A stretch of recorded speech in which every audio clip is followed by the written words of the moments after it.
इसी बड़ी खबर पर हमारे साथ एबीपी न्यूज के रिपोर्टर विकास भदौरिया जुड़ रहे हैं। विकास भदौरिया, आपने तो कल ही इस बात की जानकारी एबीपी न्यूज के दर्शकों को दे दी थी कि जेपी नड्डा का कार्यकाल बढ़ाया जा रहा है और 2000 औपचारिक घोषणा उसकी हो जाएगी, नवंबर में ही बढ़ा दिया गया था।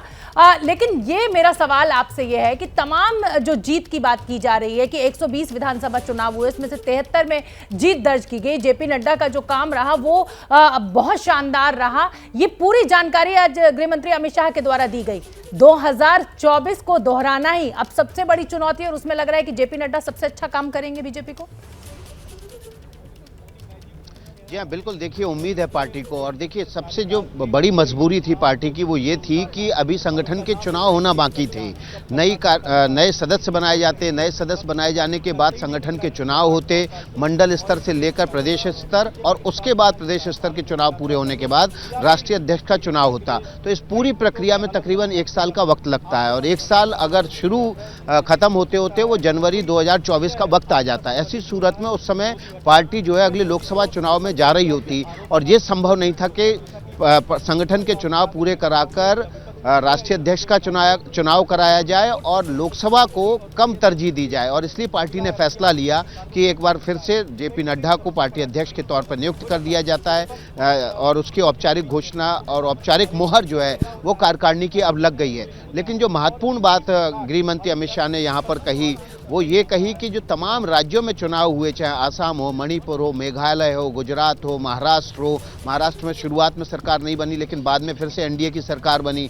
बिहार में भी जो स्ट्राइक रेट था वो पिछली बार की तुलना में काफ़ी आगे तक बढ़ा और उत्तर प्रदेश को दोबारा से सरकार बनी, हरियाणा में सरकार बनी। ये तमाम राज्यों की जो विजय है वो इस बात की ओर इशारा करती है कि जेपी नड्डा के नेतृत्व में पार्टी जो है वो गुड लक की तरफ बढ़ रही है और इसीलिए एक बार फिर से जेपी नड्डा को नियुक्त किया गया है।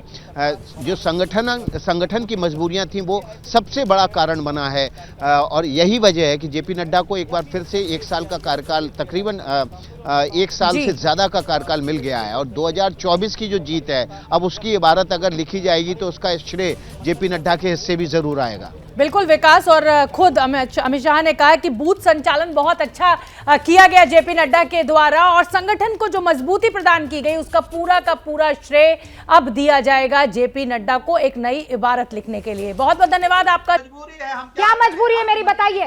मैं अभी आपको बताती हूँ कि मैंने ओए होए होए होए नमकीन के चटकारे लेते हुए टकटकी मार के डिबेट शो को पॉज रिपीट कर करके देख रहे हैं जोगिंदर जी। इनकी तरह आप भी देखें अपनी फेवरेट डिबेट्स को रिपीट कर और डाउनलोड कीजिए एबीपी लाइव ऐप अपने स्मार्ट टीवी पर।